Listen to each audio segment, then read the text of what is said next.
जी, अस्सलाम वालेकुम।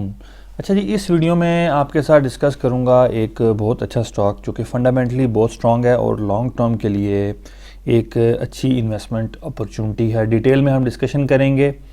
अभी से वीडियो को लाइक कर दें और अगर चैनल को सब्सक्राइब नहीं किया हुआ तो चैनल को सब्सक्राइब कर दें ताकि आपको मेरी इस तरह की अच्छी अच्छी वीडियोज़ जो हैं उनका नोटिफिकेशन मिलता रहे। जो स्टॉक जिसकी हम डिस्कशन करेंगे, नाम आपके सामने है, Mughal iron and steel limited.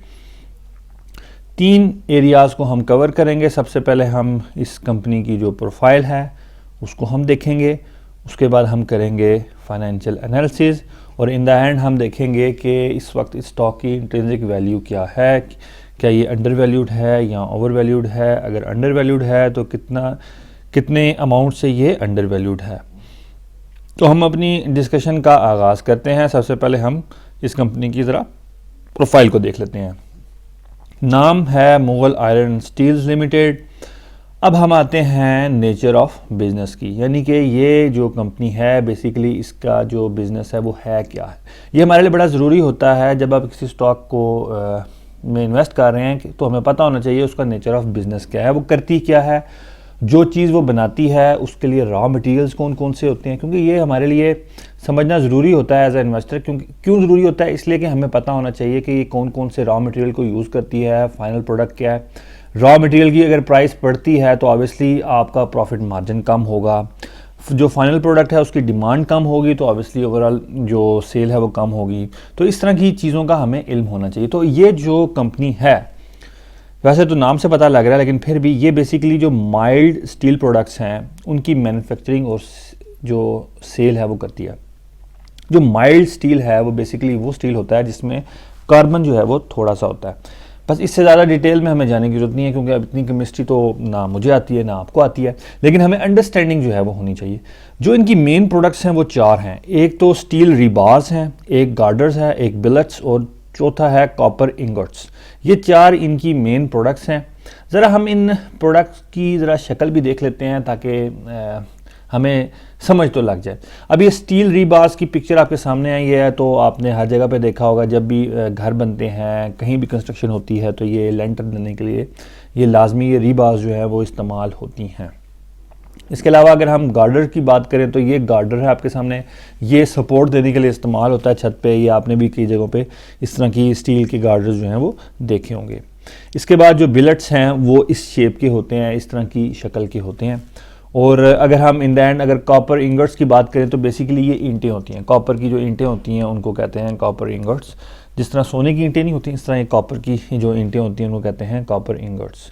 ठीक है, तो हमने अभी तक देख लिया कि कंपनी का नेचर ऑफ बिज़नेस क्या है, कौन कौन सी प्रोडक्ट्स बनाते हैं, थोड़ी सी बेसिक हमने अच्छी अंडरस्टैंडिंग जो है वो ले ली। अब हम आते हैं ऑडिट रिपोर्ट की तरफ। तो जो इनके ऑडिटर्स हैं वो हैं फजल महमूद एंड चार्टर्ड अकाउंटेंट्स, और इन्होंने अनक्वालिफाइड रिपोर्ट दी है, विच मीन्स कि इन्होंने कोई ऐसी ऑब्जेक्शन रेज नहीं की जो कि एज आ इन्वेस्टर हमारे लिए एक तशवीश का बायस हो। ऐसी कोई चीज़ उन्होंने हमारे लिए कोई रेज़ नहीं किया एज ए इन्वेस्टर। ठीक है, तो हमने जो कंपनी की प्रोफाइल है उसको तो अच्छे तरीके से समझ लिया। अब हम आएंगे दूसरे एरिया की तरफ जो कि है फाइनेंशियल एनालिसिस।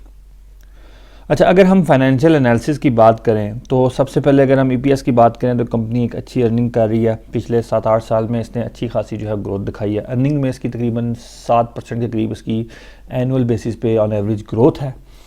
अच्छा, दूसरी अगर हम बात करें प्राइस टू बुक वैल्यू की तो इसकी प्राइस टू बुक वैल्यू 1.48 है। ठीक है, अच्छा अगर हम देखें प्राइस टू अर्निंग रेशियो की तो वो है 5.03, जो अगेन अच्छी है, कम है, जो हमारे लिए बहुत अच्छी है। एज ए इन्वेस्टर जितनी कम होगी price to earning ratio, price to book value, उतना हमारे लिए अच्छा होगा। डिविडेंड की बात करें तो yes, this stock is dividend paying stock. और अगर हम कैश फ्लो पर शेयर की बात करें तो कैश फ्लो पर शेयर 8.37 है। एंड द एंड अगर हम बात करें बुक वैल्यू की तो इस स्टॉक की जो बुक वैल्यू है वो है 54। अच्छा, ये तो फाइनेंशियल्स हमने एक जो मोटे मोटे की जो फाइनेंशियल एनालिसिस हैं, की फाइनेंशियल रेशियोज़ हैं वो तो हमने देख ली। अच्छा, इसके बाद अगर हम इस स्टॉक को कंपेयर करें इंडस्ट्री के साथ, जो स्टील इंडस्ट्री है उसमें इस वक्त क्या अर्निंग चल रही है, ओवरऑल जो बाकी रेशोज़ हैं उसका कंपैरिजन अगर हम इंडस्ट्री के साथ करें तो वो कुछ यूँ है आपके सामने आ रहा है। मुगल की अर्निंग पर शेयर 10.2 है, जबकि ओवरऑल इंडस्ट्री में ऑन एवरेज 15.7 चल रही है। प्राइस टू बुक वैल्यू 1.48 है, जबकि इंडस्ट्री में 1.35 है। प्राइस टू अर्निंग रेशियो इसकी 5.03 है, जबकि इंडस्ट्री में 4.96 है। बुक वैल्यू 54 है, जबकि इंडस्ट्री की 65 है। डिविडेंड पे आउट उसका 15 है, जबकि इंडस्ट्री का 14.8 है। तो बुरी नहीं है, अच्छी है। मतलब आप कह सकते हैं कि अगर आप इंडस्ट्री के साथ कंपेयर करते हैं, एक इंडस्ट्री एक आपको बेंचमार्क दे रही है ना कि ओवरऑल एक इंडस्ट्री में कितनी जो है वो लिमिट होनी चाहिए, तो उससे जब आप कंपेयर करते हैं आपको पता लगता है हाँ कुछ बहुत बड़ा वेरिएशन नहीं है, नेगेटिव वेरिएशन जो है वो ऐसा नहीं है, ठीक है।